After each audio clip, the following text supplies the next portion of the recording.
أعوذ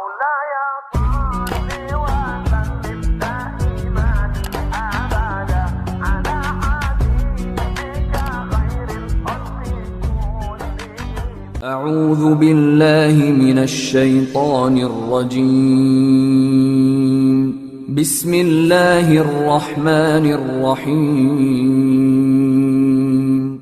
Bahkan dari bangun tidur, bayangkan waktunya dibagi sempurna persis. Dari mulai subuh baru bangun, menjelang ke siang, mau berakhir siang ke sore, sore pindah ke maghrib, hilang kemudian muncul gelap malam. 5 kali persis dibagi waktu. Diperdengarkan untuk menguji, kira-kira setelah subuh siang masih ada nggak iman? Sore masih ada nggak? Ya Allahu Akbar, Allahu Akbar. Karena itu kalau iman masih ada melekat di jiwa kita, demi Allah saya katakan, begitu kita mendengar suara azan, pasti hati kita akan mengatakan, Allahu Akbar, Allahu Akbar. Wih, sudah azannya. Pernah begitu? Ya, walaupun mungkin setelah selesai, La ilaha illallah, baru azan, belum qomat. Ya, itu normal, gak apa-apa. Yang penting iman masih ada.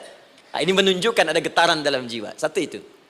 Yang kedua, ini yang jarang dimanfaatkan teman-teman. Jadi seringkali sholat dimaknai pada ibadah formal bagian pertama saja. Adapun yang keduanya, ini yang jarang digali. Padahal sekali saja dalam sehari, itu 5 kali Allah menunggu kita. Ternyata sholat itu satu-satunya wasilah ibadah yang disebutkan dalam Al-Quran untuk langsung memohonkan semua kebutuhan yang kita rasakan. Bahkan sebelum kita diminta sholat, itu kalimat pertamanya bukan ibadahnya. Kata Allah, kau punya masalah apa? Sedang butuh apa? Sedang punya problem apa? Buka Quran surah kedua Al-Baqarah ayat ke-45 sampai 46. Paling kanan pertengahan di usad. Wasta'inu bis-sabri was-salah. Perhatikan kalimatnya, indah sekali. Ya Allah menempatkan sholatnya bagian kedua. Kata Allah, wasta'inu, hei hambaku, jika kalian punya persoalan dalam kehidupan, maka perhatikan kalimatnya baik-baik. Wasta'inu, mintakan solusinya kepadaku. Jadi kalau sedang punya masalah, bukan bikin status, gak akan selesai. Sedang eksplorasi minyak, gak keluar-keluar, bikin status. Duh, susah sekali yang ngebornya. Gak akan selesai. Jalan macet, bikin status. Jakarta macet, ya gak akan selesai. Ya. Apa yang harus dilakukan? Kata Allah, jika anda beriman kepadaku, yakin denganku, maka wasta'inu, punya persoalan, minta kepada Allah. Caranya bagaimana? Satu, bisabri, terima dulu masalah itu, jangan dikeluhkan. Kaidah lain muncul, karena mustahil saya akan titipkan persoalan kalau tidak anda mampu mengatasinya. Kaidah Quran surah kedua ayat 286, kita hafal ayatnya. La yukallifullahu nafsan illa usaha. Perhatikan kaidahnya. Allah tidak mungkin menguji seorang hamba di luar batas kemampuannya. Jadi kalau kita sedang punya ujian di rumah kah, pekerjaan kah, kehidupan sosial kah, sebesar apapun ujian itu, kata Allah, memang karena anda yang sanggup. Kalau nggak sanggup gak akan diuji. Di ujian itu berbanding lurus dengan kemampuan. Mustahil seorang hamba diuji di luar batas kemampuannya. Jadi kalau anda sekarang pun sedang punya masalah sebesar apapun, kata Allah, memang cuma kamu yang sanggup, yang lain tidak. Maka jangan mengeluh. Jangan anda katakan, ya Allah, why me? Kenapa saya? Kata Allah, why not? Memang kamu yang mampu. Yang lain tidak. Nah, ketika anda bisa menerima itu dengan sabar, baru datang kalimat kedua. Wassalah. Kemudian datang tunaikan sholat dan mintakan solusi kepadaku lewat sholat. Ya, sedikit ya. Lihat sini. Saya berikan sedikit uraian Al-Quran. Saya boleh menulis ini? Boleh ya? Ibu, maaf, agak jauh. Ibu kelihatan ini? Oh, belum saya tulis, bagaimana bisa kelihatan? Luar biasa. Cuma di Pertamina belum ditulis sudah kelihatan. Maaf. Lihat sini. Wasta'inu. Baik, ya. Saya ingin sedikit sekali. Ini redaksi Quran itu indah sekali diksinya. Wasta'inu. Lihat sini. Kata Allah, jika anda punya persoalan dalam hidup, maka mintakan solusi. Terima dulu masalahnya dengan sabar, karena kita dipercaya oleh Allah. Gini cara memahaminya, Allah aja percaya dengan kita, masa kita nggak percaya diri? Allah yakin dengan kita, kita mampu, masa kita nggak yakin? Terima dengan sabar, kemudian wassalah, mintakan solusinya lewat salat. Kata perintahnya dibuka dengan kalimat wasta'inu. Kalau kita ingin rubah kata perintah ini, fi'il amr, ingin dirubah ke dalam bentuk permohonan, minta, Maka rubah kalimatnya menjadi nasta'in. Lihat, nasta'in. Baik. Wasta'inu, kata Allah, kalian punya persoalan, ayo minta solusi padaku. Terus kita pengen minta, ya Allah, kami ingin minta. Maka dalam bahasa Arab, kalau kita ingin merubah kalimat ini ke dalam bentuk permintaan, kita katakan nasta'in. Saya tanya pada Anda, pernah nggak dalam sholat kita mengucapkan kalimat nasta'in? Ada? Masih ingat? Baik, apa kalimatnya? Iyyaka na'budu wa iyyaka nasta'in. Perhatikan, iyyaka na'budu wa iyyaka nasta'in. Iyyaka na'budu, iyyaka, ya Allah, Engkau perintahkan aku untuk ibadah. Maka sekarang aku ibadah, sholat, hanya kepadamu saja. Kan kata Allah, kamu sholat. Terus kita katakan, iyyaka na'budu. Sekarang kami sholat, ya Allah. Nama lain sholat itu ibadah. Kalau kita ibadah, na'budu. Dari mana tahunya nama lain salat ibadah? Quran surah ke-20 ayat ke-14. Fa'budni wa aqimis salata li dzikri. Ibadah kepadaku caranya salat. Maka saat salat kita katakan iyyaka na'budu. Ya Allah, Engkau perintahkan aku untuk ibadah, sekarang aku ibadah. Wa iyyaka nasta'in. Dan sekarang aku sedang punya persoalan, ya Allah. Aku punya masalah. Aku punya problem. Dan aku yakin hanya Engkau yang pasti akan menyelesaikannya. Ketika Anda mengatakan iyyaka nasta'in, perhatikan hadis qudsinya. Hadisnya qudsi. Ya. Al-Imam Al-Bukhari meriwayatkan, Imam Muslim meriwayatkan, An-Nasa'i meriwayatkan dari sahabat Abu Hurairah radhiyallahu taala anhu. Ada lagi yang dari sahabatnya Anas bin Malik. Perhatikan kalimatnya. Idza qala al-'abdu iyyaka na'budu wa iyyaka nasta'in, jika hambaku dalam salatnya benar membacanya, benar dari awal salatnya sampai dengan kalimat iyyaka na'budu wa iyyaka nasta'in, ya Allah, sekarang aku ibadah kepadamu dan sekarang aku punya persoalan. Aku mohonkan solusinya darimu. Kata Allah, hadza baini wa baina 'abdi. Ini perjanjian antara aku dengan hambaku. Wali 'abdi, hadisnya qudsi. Wali abdi, kalau hambaku benar salatnya sampai kalimat ini, masalah, apapun yang dia minta sekarang, aku akan kabulkan. Aku akan kabulkan. Pertanyaan saya, berapa di antara kita yang salat sampai detik ini, ribuan kali ruku dan sujud, yang memanfaatkan momentum ini untuk memohon? Siapa di antara kita yang ketika salat memohon kepada Allah solusi? Jangan-jangan selama ini salat itu hanya menjadi formalitas saja. Takbir, ruku, sujud, salam, selesai. Takbir, ruku, sujud, salam, selesai. Padahal Allah sedang menunggu hambaku, kamu itu punya masalah apa? Makanya setiap waktu dibagi 5 supaya hidup kita ringan. Subuh ke zuhur punya masalah, zuhur salat. Begitu kita mohon, tuntas masalah itu. Zuhur ke asar punya persoalan, asar salat. Dijawab oleh Allah, tuntas persoalan itu. Karena itu semua nabi dan rasul, bahkan orang soleh, ketika punya persoalan dalam hidupnya, even itu hanya menulis karya ilmiah, maka mereka akan memulai dengan sholat dan minta kepada Allah Subhanahu Wa Taala. Jadi jangankan kita, nabi aja yang jelas surganya punya ujian. Ya, Anda pernah sakit, Nabi Ayub sakitnya lebih parah dari kita. Ya, Anda di keluarga belum ada keturunan, Nabi Zakaria pernah lebih daripada kita. Sampai rambutnya memutih, fisiknya sudah letih, dan menurut medis, maaf sekali, istrinya divonis tidak mungkin punya keturunan, monofus dan mandul, mustahil. Secara klinis nggak mungkin, secara medis tidak mungkin. Maka Allah tunjukkan satu isyarat yang sangat luar biasa. Jika Anda mendapati situasi makhluk mengatakan ini mustahil dan sudah angkat tangan, ini tanda pertama dari Allah, langsung tinggalkan pendapat manusia, langsung memohon kepada Allah. Maka turunlah beritanya di Quran surah ketiga Ali Imran ayat 38 sampai 39. Paling kanan sebelah atas di mushaf. Sekarang perhatikan kalimatnya, saya mau sambungkan dengan Al-Fatihah tadi. Hunalika da'a Zakaria rabbah. Di mihrabnya Nabi Zakaria salat bermohon kepada Allah. Qala rabbi habli min ladunka dzurriyyatan thayyibah. Kemudian ia berdoa, Rabbi habli, ya Allah yang maha memberi tanpa batas. Ini adab pertama, kalau teman-teman mau berdoa, sebut nama Allah sesuai dengan hajat kebutuhan kita. Itu yang disebut dengan Al-Asma'ul Husna. Di Asma'ul Husna itu bukan nama-nama indah yang sekedar dihafal, bukan.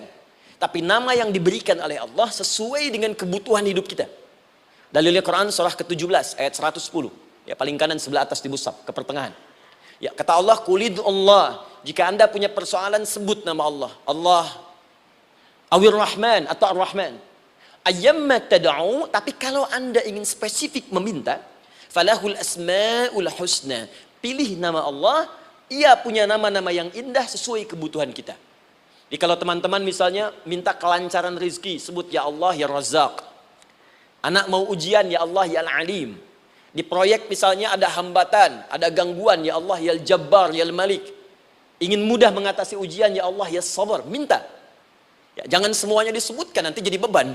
Ya, Allahumma ya Rahman ya Al-Malik ya Al-Quddus ya Sabar, gitu kan? Yang tadinya nggak punya masalah jadi punya masalah, gitu kan? Pilih salah satu. Nah, jika Anda ingin memohon pada satu hal yang mustahil menurut manusia, maka minta dengan menyebut nama Allah yang memberi tanpa batas mustahil di dalamnya. Nama Allah tersebut namanya Wahhab. Wahhab. Ya Allah, ya Wahhab. Al-Wahhab. Kalau kita rubah dalam bentuk permintaan, maka singkat kalimatnya dengan hab. Hab. Untuk sendiri habli, untuk banyakkan hablana. Rabbana hablana min azwajina wa dzurriyyatina qurrata a'yun. Nabi Zakaria minta karena sendiri yang mengalami situasi itu, maka beliau katakan, Rabbi habli, ya Allah, habli min ladunka, ya Allah yang tak punya batas dalam pemberian. Mereka mengatakan aku tak akan punya keturunan. Mereka mengatakan mustahil aku punya anak. Dan aku yakin kau memberi batas tanpa memberikan pemberian tanpa batas. Aku mohon darimu saja. Darimu saja. Dzurriyyatan thayyibah, keturunan-keturunan terbaik. Innaka sami'ud du'a. Engkau pasti mendengar doa saya. Kalau pada yang maha memohon saja, maha mendengar saja tidak mengabulkan, lantas kepada siapa lagi aku mesti minta? Tapi poinnya bukan itu. Poinnya adalah, ini disampaikan oleh Nabi Zakaria dalam keadaan sedang sholat. Mesti berdiri dalam sholatnya. Dalam bahasa Arab, berdiri disebut dengan qaimun. Qaim. Berdiri. Sedang sholat disebut dengan yusolli. Perhatikan ayat 39-nya. Fanadathul malaikatu wa huwa qaimun yusalli fil mihrab. Maka ketika doanya selesai dipanjatkan, sholatnya belum selesai. Doanya selesai dipanjatkan, seketika datang malaikat menyampaikan, kamu dapat kabar gembira, Anda akan punya anak, bahkan namanya langsung diberikan oleh Allah, Yahya. Artinya hidup. Yang mustahil menurut manusia, lahir dari rahim seorang perempuan yang divonis monofos dan mandul, kata Allah, bagiku yang gak ada yang mustahil. Jadi dan hidup dia. Kapan itu terjadi? Masih sholat dan belum selesai dalam sholatnya, dalam keadaan berdiri. Sekarang saya tanya Anda, kita membaca iyyaka na'budu wa iyyaka nasta'in dalam keadaan ruku atau sujud? Sujud. Berdiri. Berdiri teman-teman. Betul kan? Dalam keadaan berdiri saat baca Al-Fatihah. Iyyaka na'budu wa saat kita mengatakan wa iyyaka nasta'in, Allah balik bertanya, apa yang kamu butuhkan? Nabi Zakaria itu sholat dulu baru minta. Kita umat Nabi Muhammad karena keutamaan nabinya, sebelum sholat dah ditunggu. Butuh apa? Mau minta apa? Karena itu saya ingin katakan, ayo manfaatkan momentum sholat ini. Jangan sekedar kita kemudian tunaikan formalitas, tapi kita tidak mendapatkan keuntungannya. Ayo, semuanya. Dari mulai takbir sudah ada doa. Ruku ada doa. Bahkan sujud kita bisa perbanyak dalam bahasa hati kita untuk memohon kepada Allah Subhanahu Wa Taala. Jelas sampai di sini? Apa esensi Al-Quran? Dan kenapa Al-Quran diwahyukan pada Nabi Muhammad SAW? Apakah khusus untuk sekedar dibaca? Atau ada satu nilai yang sangat penting yang justru itu mengandung nilai mukjizat yang paling dalam dari Al-Quran. Yuk kita mulai dengan Al-Quran surah kedua Al-Baqarah ayat ke-38. Paling kanan sebelah atas. Disambungkan dengan Quran surah kedua ayat 185. Paling kiri pertengahan di mushaf. Quran surah kedua ayat 38 dengan Quran surah kedua ayat 185. Saya mulai dari kisah Nabi Adam, saya pelan-pelan. Nabi Adam saat diciptakan oleh Allah, kemudian diberikan informasi bahwa beliau akan bertugas di bumi, beraktivitas di bumi. Disampaikan di Quran surah kedua ayat 30, paling kiri sebelah atas. Wa idh qala rabbuka lil malaikati inni ja'ilun fil ardi khalifah. Kata Allah, dan pelajari, ingat ketika kami menyampaikan pada para malaikat, kami akan menugaskan satu makhluk, manusia namanya Adam, di bumi tugasnya. Untuk menjalani hidup di bumi.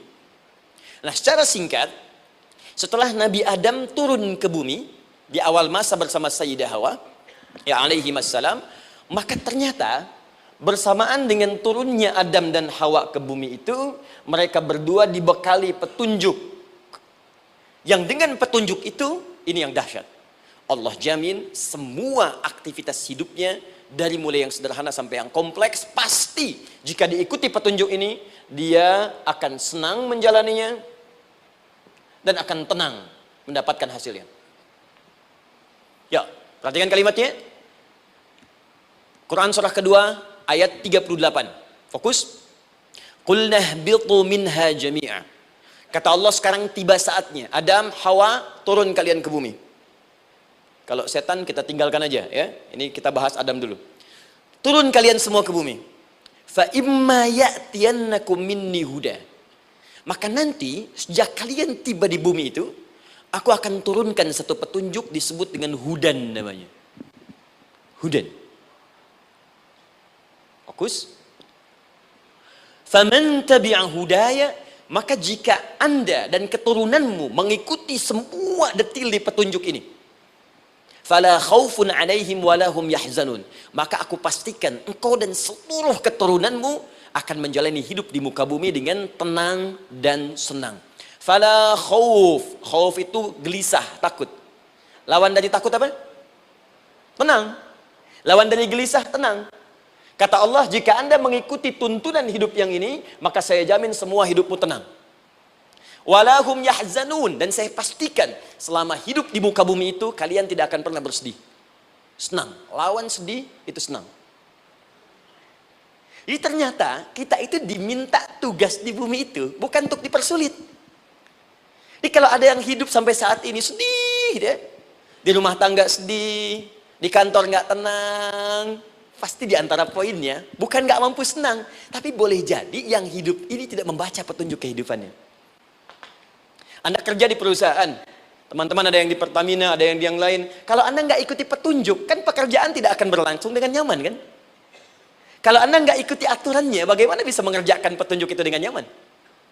Maka apalagi hidup yang kompleks, kata Allah, sejak Adam saya turunkan, sudah ada petunjuk kehidupan. Saya namakan dengan hudan. Anda ikuti petunjuk ini, maka langsung jaminan dari Allah, semua yang Anda jalani dalam hidup, pasti saya jamin senang dan tenang. Petunjuk ini disebut apa? Hudan. Nah, agak cepat. Di setiap masa, Nabi Adam selesai hidupnya, generasi kemudian berkembang, datang lagi Nabi Nuh, sampai ke Nabi Muhammad SAW. Perhatikan baik-baik. Setiap berganti generasi akan turun hudan sesuai dengan kebutuhan masyarakatnya pada saat itu. Baik, Nabi Musa menerima kitab apa namanya? Nabi Musa, Taurat. Taurat disebut hudan dalam Al-Quran. Muncul Nabi Musa, kitabnya disebut Taurat. Perhatikan baik-baik.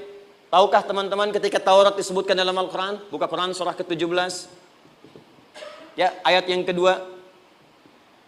Wa ataina Musal kitaba. Kami berikan kepada Musa kitab. Lihat. Wa ja'alnahu hudan li bani Israel. Dan kitab yang kami berikan itu, yang disebut Taurat, Ali Imran ayat yang ketiga. Wa anzalat Taurata wal Injil. Kami berikan Taurat kepada Musa. Nah, saat Allah turunkan Taurat itu, hudan li bani Israel. Isi Taurat ini adalah petunjuk kehidupan khusus untuk Bani Israel saja. Umatnya Musa. Jadi kalau umat Nabi Musa mengikuti petunjuk hudan, Taurat ini, kata Allah, saya jamin semua hidupnya tenang dengan senang. Nabi Isa turun Injil. Injil disebut hudan dalam Al-Quran. Dan yang terakhir, saya cepat karena waktu kita terbatas. Ketika Allah menurunkan Nabi Muhammad SAW dan dipilih sebagai Rasul, maka saat yang bersamaan beliau pun diberikan petunjuk untuk umatnya. Dan dahsyatnya petunjuk itu pun disebut dengan hudan. Buka Quran surah kedua ayat 185. Syahrul Ramadan alladzi unzila fihi al-Quran. Di bulan Ramadan itu, kata Allah, saya turunkan Al-Quran. Kenapa saya turunkan Al-Quran? Hudal linnas. Saya jadikan Quran ini sebagai petunjuk, pedoman hidup, linnas, bukan terbatas untuk satu komunitas, tapi untuk seluruh manusia sampai kehidupan berakhir. An-Nas disebutkan 241 kali dalam Al-Quran, menunjuk pada semua manusia tanpa kecuali. Ini bedanya Al-Quran dengan kitab sebelumnya. Taurat hanya untuk kalangan tertentu saja. Jadi selesai nabinya, selesai kitabnya. Injil hanya kalangan tertentu saja. Nabinya selesai, selesai kemudian misinya. Tapi Al-Quran tidak. Ini kalimat pertama langsung dari Allah, walaupun nabinya wafat, tapi karena Al-Qur'annya didesain oleh Allah untuk seluruh manusia sampai kehidupan berakhir, maka pasti Al-Qur'an itu di setiap masa akan mampu dijadikan pedoman dalam kehidupan.